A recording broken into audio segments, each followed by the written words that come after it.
തീർച്ചയായും നിങ്ങൾക്ക് വേണ്ടി സിൻസിയറായിട്ട് പ്രാർത്ഥിക്കാൻ 10 പേര് വന്നു. അതൊരു ഫാക്റ്റാണ്. അല്ലെങ്കിൽ നിങ്ങളൊന്ന് പ്രാക്ടീസ് ചെയ്ത് നോക്ക്. നിങ്ങൾ പ്രാക്ടീസ് ചെയ്ത് നോക്ക്. എനിക്ക് 100% ബോധ്യമുണ്ട്. എനിക്ക് വേണ്ടി ഇന്റർസീഡ് ചെയ്യുന്ന ചില ആളുകളുണ്ട്. I know, very earnestly praying. എനിക്കറിയാവുന്ന ചിലർ അവർ ജീവിച്ചിരിക്കുന്നതന്നെ എനിക്ക് വേണ്ടി പ്രാർത്ഥിക്കാനാണ്. ഐ നോ, ഞാൻ പലപ്പോഴും പ്രാർത്ഥിച്ചിട്ടുണ്ട്, കർത്താവ് അവരെ ജീവനോടെ ഇരുത്തണമെന്ന്. എനിക്കറിയാവുന്ന ആളുകൾ, പ്രായമുള്ള ആളുകളാണ്. ഞാനത് പറയുന്നതെന്നു വെച്ച് കഴിഞ്ഞാൽ, I know they are praying for me very earnestly. They have no other job. വേറെ ഒരു ജോലിയില്ല. They are praying for me.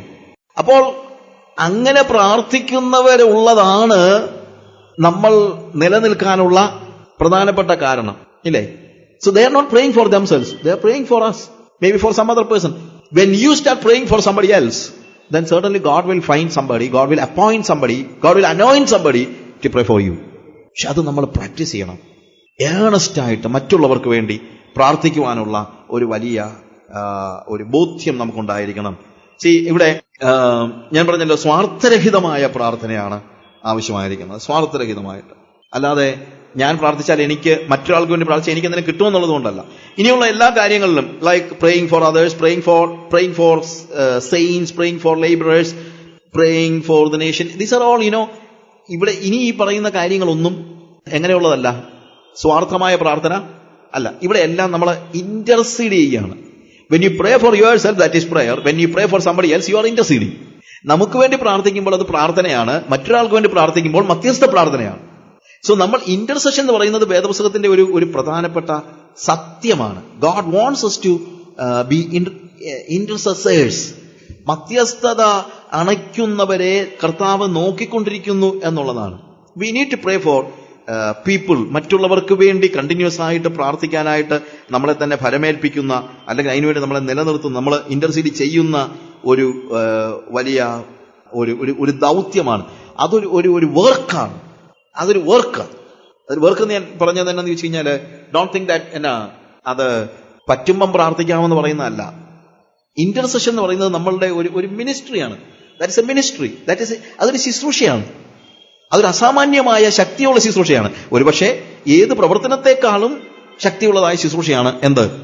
മധ്യസ്ഥത ഉള്ള പ്രാർത്ഥന എന്ന് പറയുന്നത്. എല്ലാവർക്കും വേണ്ടി പ്രാർത്ഥിക്കുക, എല്ലാവർക്കും വേണ്ടി.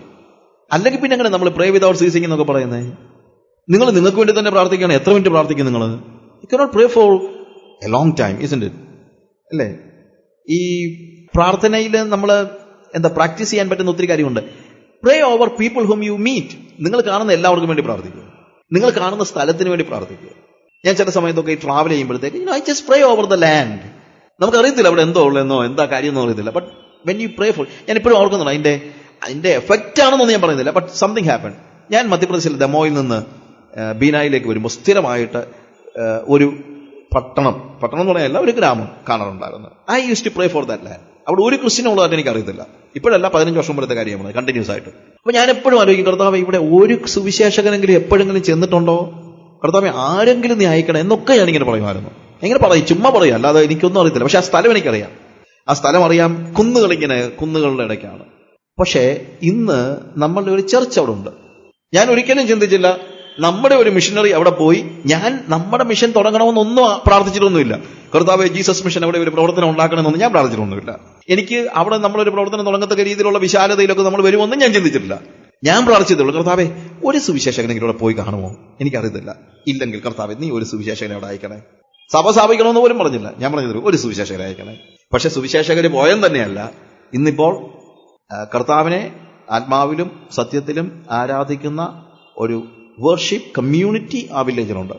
അപ്പൊ എന്താണ്, നമ്മള് ഒന്നും അറിഞ്ഞോണ്ടോ ഒന്നും അല്ല, നമ്മളിപ്പം അറിഞ്ഞുകൊണ്ട് പ്രാർത്ഥിക്കുന്നതാണ് എപ്പോഴും നല്ലത്. പക്ഷെ അറിയാതെ പ്രാർത്ഥിച്ചാലും, അറിയാതെന്ന് പറഞ്ഞു കഴിഞ്ഞാൽ, if you have a burden for a specific land, just pray over that land. ആ സ്ഥലത്തിന്റെ മേൽ നിങ്ങൾ വെറുതെ പ്രാർത്ഥിക്കുക. then you are interceding. നമ്മളുടെ പ്രാർത്ഥനയുടെ പുതിയൊരു തലത്തിലേക്ക് നമ്മൾ കയറുകയാണ്, മറ്റൊരു ലോകത്തിലേക്ക് കയറുകയാണ്. we start praying for others instead of praying just for ourselves. Instead of maybe we call, I'm not telling that you should not pray for you. നമുക്ക് വേണ്ടി ഒരിക്കലും നമ്മൾ പ്രാർത്ഥിക്കരുതെന്നല്ല. പക്ഷെ സ്വാർത്ഥമായ പ്രാർത്ഥന എന്ത് ചെയ്യുന്നില്ല? ദൈവം കേൾക്കുന്നില്ല. പങ്കുവെക്കാത്ത സുഖത്തിന് വേണ്ടിയുള്ള പ്രാർത്ഥന ദൈവം ഒരിക്കലും കേൾക്കുന്നില്ല. പാഷൻസിനെ ഫുൾഫിൽ ചെയ്യാൻ വേണ്ടിയുള്ള പ്രാർത്ഥന കർത്താവ് കേൾക്കുന്നില്ല. See, we need to pray for, intercede for others. അപ്പോൾ ഇതിനകത്തെ നമ്മൾ മനസ്സിലാക്കുന്നത് യേശു എന്താ ചെയ്യുന്നത്? Even Jesus is interceding. ദൈവത്തിന്റെ ഇപ്പോഴത്തെ യേശു കർത്താവിന്റെ ഇപ്പോഴത്തെ ജോലിയായിട്ട് നമ്മൾ കാണുന്നതിനകത്താണ് അവൻ എന്ത് ചെയ്യുന്നു? പിതാവിന്റെ സന്നിധി നമ്മൾക്ക് വേണ്ടി. പക്ഷെ ഇത് യേശു എന്നാ തുടങ്ങിയത്? മരിച്ച് സ്വർഗത്തിൽ ചെന്നതിന് ശേഷമാണോ? അല്ല. കർത്താവിന്റെ പ്രാർത്ഥനകളൊക്കെ ഒന്ന് ആലോചിച്ച് നോക്കിയേ. എന്തുവായിരുന്നു യേശു ഈ ഭൂമിയിൽ ജീവിച്ചിരുന്ന കാലത്ത് ഇത്രയും കൂടുതൽ പ്രാർത്ഥിച്ചത്? രാത്രി മുഴുവൻ പ്രാർത്ഥിക്കുക, പകൽ എഴുന്നേറ്റ് നേരം വെളുക്കുമ്പോൾ എഴുന്നേറ്റ് പ്രാർത്ഥിക്കുക. എന്ത് കർത്താവ് ഇത്രയും കൂടുതൽ പ്രാർത്ഥിച്ചുകൊണ്ടിരുന്നത്? എന്ത് പ്രാർത്ഥിച്ചുകൊണ്ടിരുന്നത്? ഐ എം ക്വൈറ്റ് ഷുവർ കർത്താവിന്റെ പ്രാർത്ഥനയുടെ നല്ലൊരു പങ്കും കർത്താവ് പ്രാർത്ഥിച്ചുകൊണ്ടിരുന്നത് കർത്താവിന് വേണ്ടി ആയിരിക്കത്തില്ല. ആണോ? I don't think so. നമ്മൾ പിന്നെ പല വാക്കുകൾ വായിക്കുമ്പോഴാണ്, യോഹന്നാന്റെ സുവിശേഷം 17-ാം അധ്യായം പറയുമ്പോഴത്തേക്ക് നമ്മളോട് വായിക്കുമ്പോഴത്തേക്ക് കർത്താവിന് വേണ്ടിയേ അവരെല്ലാം അവിടെ പ്രാർത്ഥിക്കുന്നു. ആണോ? It's not praying for himself. സമയമില്ല, ഞാൻ ആ ഭാഗം വായിക്കുന്നത്. നിങ്ങൾക്ക് അറിയാമല്ലോ, ജോൺ ചാപ്റ്റർ 17 വായിച്ചു നോക്കിയേ. Is praying for others complete. പത്രോസിനോട് കർത്താവ് എന്താ പറയുന്നത്? ലൂക്കോസ് 22-ാം അധ്യായത്തിൽ കർത്താവ് പറയാണ്, പത്രോസേ, നിനക്ക് വേണ്ടി ഞാൻ എന്ത് ചെയ്തു? പ്രാർത്ഥിച്ചു. സാത്താൻ നിന്നെ ഗോതമ്പ് പോലെ പാറ്റേണ്ടതിന് എന്നോട് അനുവാദം ചോദിച്ചു. പക്ഷെ നിന്റെ വിശ്വാസം പോയി പോകുന്ന ചിന്തിച്ച് ഞാൻ അനുവാദം കൊടുത്തില്ല. I prayed. Jesus is praying. Even when Jesus was in this world, he was praying for us, others. And even now, what happens? Jesus is praying for us. അവിടെയും ഇവിടെയും കർത്താവ് എന്ത് ചെയ്യാണ്? കർത്താവ് നമുക്ക് വേണ്ടി പ്രാർത്ഥിക്കുന്നതാണ് നമ്മൾ കാണുന്നത്. And we also need to pray for others. Jesus is interceding even now. Holy Spirit is interceding. ആത്മാവ് നമുക്ക് വേണ്ടി എന്ത് ചെയ്യുന്ന പറഞ്ഞിരിക്കുന്നത്? പക്ഷപാതം ചെയ്യുന്നു. And we also need to intercede for others. ഈ എഫെസ്യ ലേഖനം 6-ാം അധ്യായത്തിൽ നമ്മൾ വായിച്ച് നിർത്തിയ ഭാഗമുണ്ടല്ലോ, അവിടെ എന്താണ് അവിടെ പറയുന്നത്? എന്താണ്? ഒടുവിൽ കർത്താവിലും അവന്റെ അമിതബലത്തിലും ശക്തിപ്പെടുവീൻ. പിശാചിന്റെ തന്ത്രങ്ങളോട് എതിർത്ത് നിൽപ്പാൻ കഴിയേണ്ടതിന് ദൈവത്തിന്റെ സർവായുധവർഗം ധരിച്ചുകൊള്ളുവീൻ. നമുക്ക് പോരാട്ടമുള്ളത് ജഡരക്തങ്ങളോടല്ല, വാഴ്ചകളോടും അധികാരങ്ങളോടും ഈ അന്ധകാരത്തിന്റെ ലോകാധിപതികളോടും സ്വർലോകത്തിലെ ദുഷ്ടാത്മസേനയോടും അത്രേ. അതുകൊണ്ട് നിങ്ങൾ ദുർദിവസത്തിൽ എതിർപ്പാനും സകലവും സമാപിച്ചിട്ട് ഉറച്ചു നിൽപ്പാനും കഴിയേണ്ടതിന് ദൈവത്തിന്റെ സർവായുധവർഗം എടുത്തുകൊള്ളുവീൻ. 18-ാമത്തെ വാക്യം. സകല പ്രാർത്ഥനയാലും യാചനയാലും ഏതു നേരത്തും ആത്മാവിൽ പ്രാർത്ഥിച്ചും അതിനായി ജാഗരിച്ചും കൊണ്ട് സകല വിശുദ്ധന്മാർക്കും എനിക്കും വേണ്ടി പ്രാർത്ഥനയിൽ പൂർണ്ണ സ്ഥിരത കാണിപ്പി. നോക്കുക, ഏതു നേരത്തും പ്രാർത്ഥിക്കുന്നത് ആർക്ക് വേണ്ടിയാണ്? ആദ്യം പറഞ്ഞു, നിങ്ങൾ എന്ത് ചെയ്യണം? ദൈവത്തിന്റെ സർവായുധവർഗം ധരിച്ചുകൊള്ളണം. എന്തിനു വേണ്ടി? നിങ്ങൾ ദുർദിവസത്തിൽ നിൽക്കേണ്ടതിന്, അല്ലെങ്കിൽ ഉറച്ചു നിൽക്കേണ്ടതിന്, അല്ലേ? ദുർദിവസത്തിൽ എതിർപ്പാനും സകലവും സമാപിച്ചിട്ട് ഉറച്ചു നിൽപ്പാനും കഴിയേണ്ടതിന് ദൈവത്തിന്റെ സർവായുധവർഗം ധരിച്ചുകൊള്ളുവിൻ. ഏറ്റവും ഒടുവിൽ സകല പ്രാർത്ഥനയും, അവിടെ ആ പ്രാർത്ഥന പറയുമ്പോഴത്തേക്ക് സകല പ്രാർത്ഥനയാലും യാചനയാലും ഏതു നേരത്തും ആത്മാവിൽ പ്രാർത്ഥിച്ചും അതിനായി ജാഗരിച്ചും കൊണ്ട് സകല വിശുദ്ധന്മാർക്ക് വേണ്ടിയും എനിക്കും വേണ്ടി പ്രാർത്ഥനയിൽ പൂർണ്ണ സ്ഥിരത കാണിപ്പിൻ. അടുത്തത്, ഞാൻ ചങ്ങല ധരിച്ച് സ്ഥാനാപതിയായി സേവിക്കുന്ന സുവിശേഷത്തിന്റെ മർമ്മം പ്രാഗൽഭ്യത്തോടെ അറിയിപ്പാൻ എന്റെ വായ് തുറക്കുമ്പോൾ എനിക്ക് വചനം നൽകപ്പെടേണ്ടതിനും ഞാൻ സംസാരിക്കേണ്ടതിനും അതിൽ പ്രാഗൽഭ്യത്തോടെ സംസാരിക്കേണ്ടതിനും വേണ്ടി പ്രാർത്ഥിപ്പിൻ. നോക്കുക, അവിടെ പൗലോസ് ഓർപ്പിക്കുന്നത് എന്താണ്? Pray for all the saints. എല്ലാ വിശുദ്ധന്മാർക്കും വേണ്ടി പ്രാർത്ഥിക്കുക, എനിക്ക് വേണ്ടി പ്രാർത്ഥിക്കുക. ഞാൻ സുവിശേഷം അറിയിക്കുമ്പോൾ എക്സോർട്ടേഷൻ എന്തിനു വേണ്ടിയാണ്? It's not just for praying themselves. Of course, ആത്മാവ് ദൈവത്തിന്റെ സർവായുധവർഗം ധരിച്ചാലേ നമുക്ക് എന്ത് ചെയ്യാൻ പറ്റുള്ളൂ? പിശാചിനോട് എതിർത്ത് നിൽക്കാൻ, ഇവിടെ തന്ത്രങ്ങളോട് എതിർത്ത് നിൽക്കാനായിട്ട് പറ്റത്തുള്ളൂ. പക്ഷെ അതേസമയം ഞാൻ തന്ത്രങ്ങളിൽ പെട്ടുപോകാതെ എനിക്കൊരു ഡിഫൻസ് ഉണ്ടാക്കാൻ വേണ്ടി മാത്രമല്ല പ്രാർത്ഥന. നമ്മൾ പറയും, ബ്രദറെ പ്രാർത്ഥിച്ചോണം കേട്ടോ, അല്ലെങ്കിൽ പിശാച് വന്ന് നമ്മളെ തട്ടിക്കൊണ്ടുപോകും. ശരിയാ, പ്രാർത്ഥിച്ചു. പക്ഷെ ഞാൻ എങ്ങനെങ്കിലും പിശാചിന്റെ വായിൽ നിന്ന് രക്ഷപ്പെടാൻ വേണ്ടി മാത്രമല്ല പ്രാർത്ഥന, സകല വിശുദ്ധന്മാർക്ക് വേണ്ടി. Pray for every saints, all saints, and pray for people like Paul or people who are in the war front, മിഷണറിമാർക്ക് വേണ്ടി. You take somebody as your partner and pray for them. കാര്യം അവരെവിടെയാണ്? വാർ ഫ്രണ്ടിലാണ്. Pray for them. അവർക്ക് വേണ്ടി പ്രാർത്ഥിക്കും. അപ്പോൾ മറ്റുള്ളവർക്ക് വേണ്ടി പ്രാർത്ഥിക്കുമ്പോഴാണ് intercession ഉണ്ടാകുന്നത്. എന്നാൽ അതത്ര ഈസി ആയിട്ടുള്ള കാര്യമാണ്. ഇന്റർസെഷനെ കുറിച്ച് റോണ്ടൻ പറഞ്ഞൊരു കാര്യം, it is laying down our life for our friend എന്ന്. It is bearing one another's burden and it is sharing the sufferings of Christ. 3 കാര്യങ്ങൾ അദ്ദേഹം പറഞ്ഞത്. It is laying down our life for our friend. അത് നമ്മുടെ സഹോദരങ്ങൾക്ക് വേണ്ടി, സ്നേഹിതന് വേണ്ടി നമ്മുടെ ജീവനെ വെച്ചു കൊടുക്കുന്നതാണ്. 1 യോഹന്നാൻ 3:16 നമ്മൾ വായിക്കുന്നു, ദൈവം തന്റെ പുത്രനെ നമുക്ക് വേണ്ടി നൽകി തന്നു, എന്നാൽ നാമും നമ്മുടെ സഹോദരന്മാർക്ക് വേണ്ടി പ്രാണനെ വെച്ചു കൊടുക്കേണ്ടതാകുന്നു. അതൊരു കമാൻഡാണ്, അതൊരു സജഷൻ അല്ല. അതൊരു കമാൻഡാ. സഹോദരന്മാരെ, കർത്താവ് നമുക്ക് വേണ്ടി മരിച്ചതല്ലയോ? നമ്മളും കഴിയുമെങ്കിൽ നമ്മുടെ സഹോദരന്മാർക്ക് വേണ്ടിയൊക്കെ ജീവനെ വെച്ചു കൊടുക്കത്തക്ക രീതിയിലുള്ള ഒരു ആത്മീയ അനുഭവത്തിലേക്കൊക്കെ വളരുന്നത് നന്നായിരിക്കും, എപ്പോഴെങ്കിലും, ഇപ്പൊ പറ്റിയില്ലെങ്കിലും എന്നല്ല ഇവിടെ പറയുന്നത്. It is an exhortation, it is a command. It is not just an encouraging words, or it's not just asking you to do something if it is possible. It's not like that. If you are a real Christian, it is our responsibility to see that we are laying down our life for our friend, our brethren. അത് നമ്മുടെ റെസ്പോൺസിബിലിറ്റിയാണ്. And also we are bearing one another's burden. Intercession എന്ന് പറയുമ്പോഴത്തേക്ക് അവന്റെ ഭാരം ഞാൻ എടുത്ത് വെക്കുകയാണ്. I am sharing, I am telling, okay, ഇനി ഞാൻ നോക്കിക്കോളാം നിന്റെ കാര്യം. I will take it as my burden. അല്ലേ? ഞാൻ ഏറ്റെടുക്കുക എന്നുള്ളതാണ്. I am sharing the sufferings of Jesus Christ. Intercession എന്ന് പറയുമ്പോഴത്തേക്ക് കർത്താവിന്റെ കഷ്ടതയെ നമ്മൾ പങ്കാളികളാകുന്ന അതൊരു ഒരു അണ്ടർസ്റ്റാൻഡിങ്ങിനകത്ത് കുറച്ചുകൂടെ നമ്മൾ ഡെവലപ്പ് ചെയ്യുമ്പോൾ മനസ്സിലാക്കാൻ പറ്റും. When we intercede, intercession is real suffering, and we are sharing the sufferings of Christ. Intercession എന്ന് പറയുന്നത് അത്ര മോശം കാര്യമോ അല്ലെങ്കിൽ ഈസി ആയിട്ടുള്ള കാര്യമല്ല. നമുക്കിത് ഈസിയാണെന്ന് തോന്നുന്നത് നമ്മളങ്ങനെ പ്രാക്ടീസ് ചെയ്തിട്ടുള്ളോ അല്ലെങ്കിൽ അങ്ങനെ കാണുന്നതുകൊണ്ടാണ്. നമ്മുടെ പ്രാർത്ഥന, നമ്മുടെ മധ്യസ്ഥ പ്രാർത്ഥന എന്ന് പറയുന്നത് സഭായോഗത്തെ സങ്കീർത്തനം വായിച്ചു കഴിയുമ്പം, നോർമൽ ചർച്ചസിലെ കാര്യം ഞാൻ പറയുന്നത്, സങ്കീർത്തനം വായിച്ചു കഴിയുമ്പോൾ നമുക്ക് മധ്യസ്ഥ പ്രാർത്ഥനയ്ക്കായി എടുത്തു വരാം.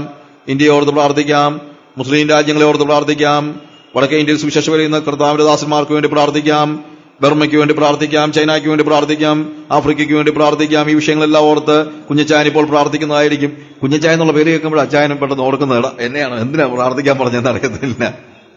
അച്ചായൻ വേറെ എന്തൊക്കെ ശ്രദ്ധിച്ചുകൊണ്ടിരിക്കുകയായിരുന്നേ. പിന്നെന്തോ ഈ ഒടുവിൽ കർത്താവെ പാസ്റ്റർ പ്രാർത്ഥിച്ച എല്ലാ കാര്യങ്ങൾക്കും വേണ്ടിയും പ്രാർത്ഥിക്കുന്നു കർത്താവെ. ഇങ്ങനെ ഒരു മൂളിപ്രാർത്ഥന പ്രാർത്ഥിച്ചാൽ ഉടനെ തന്നെ ദൈവം അങ്ങ് പ്രവർത്തിക്കുകയായിരുന്നെങ്കിൽ എന്ത് easy ആയിരുന്നല്ലേ. So intercession is not a small thing. I will tell about it later. ഒത്തിരി നമ്മൾ പഠിക്കേണ്ട കാര്യമുണ്ട്, ഒത്തിരി നമ്മൾ ആലോചിക്കേണ്ട കാര്യമുണ്ട്. ബട്ട് ഇന്റർസെഷനെ കുറിച്ചുള്ള ഒരു നല്ല ഒരു ഇതാണ്. ഇറ്റ് ഇസ് എ ഒരു ട്രയാങ്കിൾ ആണ്. പ്രേയറിലെ പ്രാർത്ഥനയിൽ ഒരു ട്രയാങ്കിൾ ആണ്. ലൂക്കോസിന്റെ സുവിശേഷം 11-ാം അധ്യായത്തിന്റെ 5 മുതലുള്ള വാക്യങ്ങൾ നമ്മൾ പലപ്പോഴും വായിച്ചിട്ടുള്ള ദാറ്റ് ഇസ് എന്താണ്, നമ്മൾ ഉപമയുണ്ടല്ലോ, നമ്മൾ വായിച്ചുകൊണ്ടേയിരിക്കുന്ന ഉപമയാണല്ലോ. അപ്പൊ ആ ഉപമയിലെ ഒരു പ്രത്യേകത എന്നാന്ന് ചോദിച്ചു കഴിഞ്ഞാൽ, നമ്മളത് വായിച്ചാൽ എന്താണ്, അവിടെ ഒരു വ്യക്തി മറ്റൊരു വ്യക്തിയുടെ അടുത്തോട്ട് ചെല്ലുകയാണ്. എന്തിനു വേണ്ടിയെന്ന് അറിയാമോ? എനിക്ക് അപ്പം തരണമെന്ന് പറയാനല്ല. എന്റെ ഒരു സ്നേഹിതൻ വന്നു, വഴിയാത്ര എന്റെ അടുത്ത് വന്നു, അവന് കൊടുക്കാനായിട്ട് 3 അപ്പം വായ്പ തരണം. ഇതാണ് ഇന്റർസെഷൻ.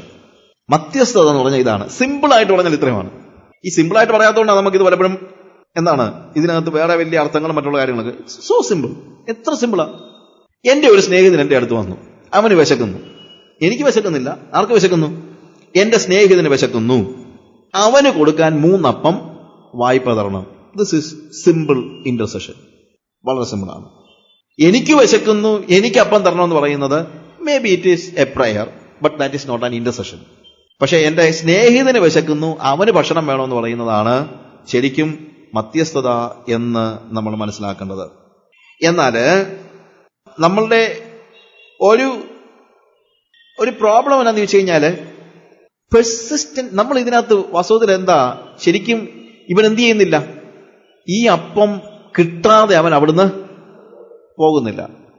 അപ്പം മധ്യസ്ഥത എന്ന് പറയുന്നത് ചുമ്മാ പ്രാർത്ഥിച്ചേച്ച് പോകുന്നതല്ല മധ്യസ്ഥത. എന്താണ്?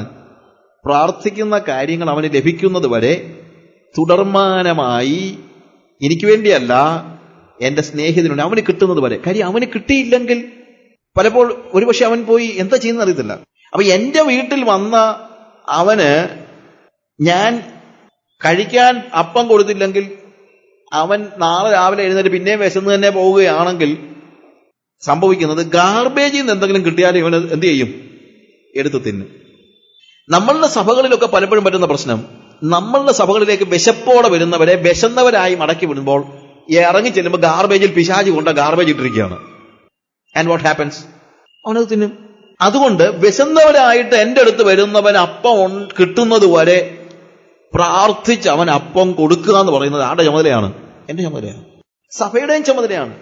ഞാൻ ഇടയ്ക്ക് ഈ കാര്യങ്ങൾ പറയുന്നത് it is our responsibility. We need to see that we are praying for people who are in need, spiritual need and physical need, of course.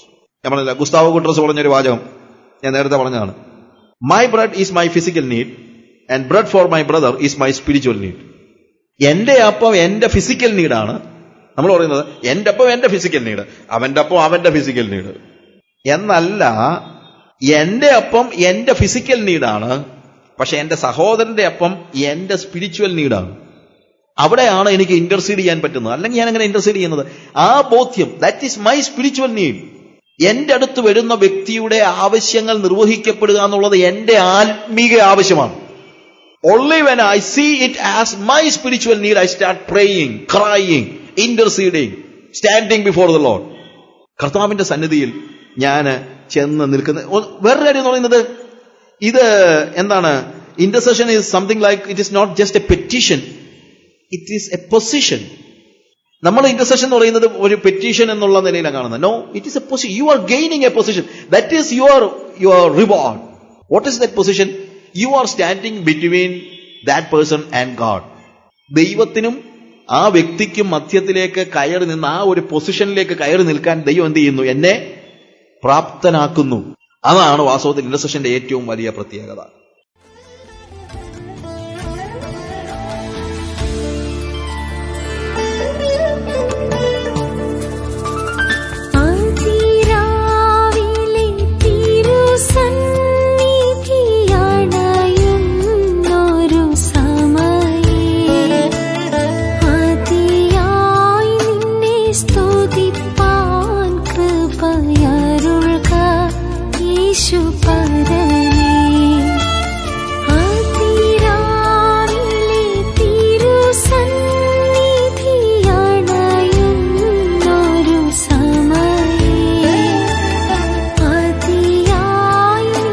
Esto